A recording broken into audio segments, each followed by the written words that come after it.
গতকালকে ফেসবুকে একটা পোস্ট করছে একজন, আমার কলিজার টুকরা বউয়ের জন্য এই গিফটটা নিয়ে আসলাম।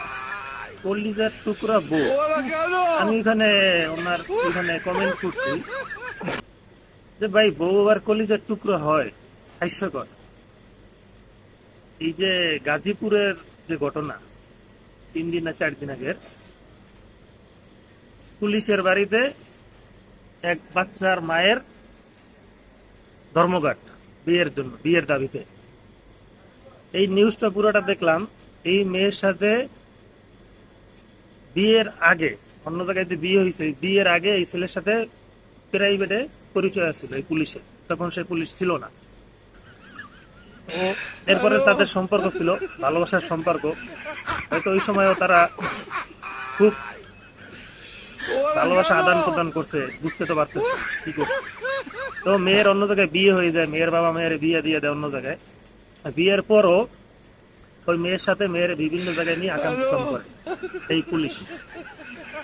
তো চিন্তা করে ওই মেয়েটা কিন্তু অন্য জায়গায় বিয়ে বসলো, সংসার করতেছে, বাচ্চা হয়েছে, কিন্তু সে আগের পুরান প্রেমিকার সাথে লটর পটর করে, দে লারা লবণ ছাড়া, এমনি এমনি বলি। তো এরপরে অনেক দিন ঘুরাই ঘুরাই নাকি ভালোই এদের খাওয়া দাওয়া চলছে। চলার পরে এখন বিয়ে করবো বলতেছে, বিয়ে করে না। এখন ওই মেয়ে ওই বাচ্চা টাচ্চা স্বামী ফালাই দিয়ে আইসে ওই পুলিশের বাড়িতে উঠছে, তুমি আমার এখন বিয়ে করো। কত সুন্দর বউ, আবার কলিজার টুকরা। মায়া মানুষ বিশ্বাস কইরা কত মানুষের জীবন এভাবে নষ্ট হইতাছে, বউ নাকি আবার কলিজার টুকরো হয়। এটা হাস্যকর, এটা হাস্যকর।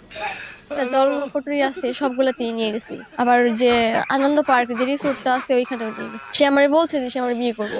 তার চাকরির 9 মাস বয়স, যেহেতু 2 বছরের আগে বিয়ের পারমিশন হয় না, সেক্ষেত্রে সে আমার বলছে যে তুমি আর কিছুদিন থাকো, পরে আমি বিয়ে করে তোমার বাড়ি থেকে যদি নাও মানে আমি তোমার বাসায় নিয়ে যাবো। এখন আমার একটাই কথা, যেহেতু সে আমার আগে যে শ্বশুর বাড়ি ছিল সেখানে বলে আসছে যে আমরা বিয়ে করবো, আমার ওইখান থেকে ডিভোর্স করাই আনছে। এখন আমার একটাই চাওয়া, আমি যেহেতু আরেক জায়গা থেকে এসে পড়ছি, আমি এই জায়গায় ওর সাথে সংসার করতে চাই। কারণ আপনারা যদি এটা না করতে পারেন, এটা যদি একটা মীমাংসা না যায়, তাহলে আমার আত্মহত্যা ছাড়া কোনো উপায় নেই।